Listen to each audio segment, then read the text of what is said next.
এই সবুজ ধান ক্ষেত ছুঁয়ে যে বাতাস ঘুরে বেড়ায়, ছুঁয়ে যায় পৃথিবীর সমস্ত শূন্যতা। সেই কোমল বাতাসে শুঁকেছি প্রকৃতির কাঁচা সুঘ্রাণ। বনলতা সেন আসেনি কখনো কোথাও, একা একা এই মাঠে প্রান্তরে ভবঘুরের মতো ফুরিয়ে ফেলেছি কত শেষ বিকেল। বিকেল ফুরিয়ে সন্ধ্যা নামে, আকাশে আজও ডানা মেলে পাখি উড়ে উড়ে ঘরে ফিরে। মেঘফালিতে আজও সূর্য রেখে যেতে চায় টুকরো টুকরো স্মৃতি। চাঁদের আলো মুছে ফেলে সমস্ত দিনের ছায়া।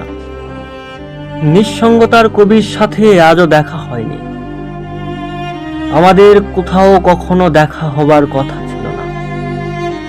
ট্রাম লাইনের দুর্ঘটনায় আহত শরীর মৃত্যু শয্যায় কাতরাতে কাতরাতে নিমিষেই ফুরিয়ে গেল।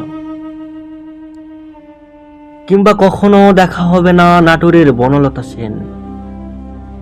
বনলতা সেন নেই, আর ফিরে আসেনি বাংলার সবুজ গ্রামে অথবা নগরের কৃষ্ণচূড়া জারুল গাছের নিচে। জীবনানন্দের অপলক চোখের ভিতরে ঘুমিয়ে গেছে সে আজীবনের অভিমানে। মাঠে প্রান্তরে রাখাল যুবকের ভাবুক চোখে ভেসে আছে মাঝি পাড়ার কাজলি। পাশে বসে সে চোখে দেখেছি গভীর মহচ্ছন্ন দিবাস্বপন। খুব সাদামাটা সংসারের ছবি। কাজলি ছাড়া সে চোখে দেখেনি সুরম্য প্রাসাদ। ভোর সকালের অস্পষ্ট আধারে পুকুর ঘাটে শোনা যায় কাপড় কাচার শব্দ। কোমরে শাড়ির আঁচল গুজে বধূ মনে পড়ে যায় গতকাল রাতের গোপন চুম্বন। আঙুল বুলিয়ে আঁকে যত্ন, লজ্জায় রাঙা হয় মুখ, যেন চিরকাল এভাবে অদৃশ্য আদর আগলে রেখে অনুভব করবে প্রিয়তমর সুখ।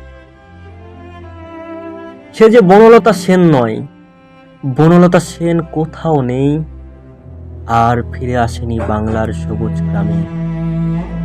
জীবনানন্দের অপলক চোখের ভেতরে ঘুমিয়ে গেছে সে আজীবনের অভিমানে।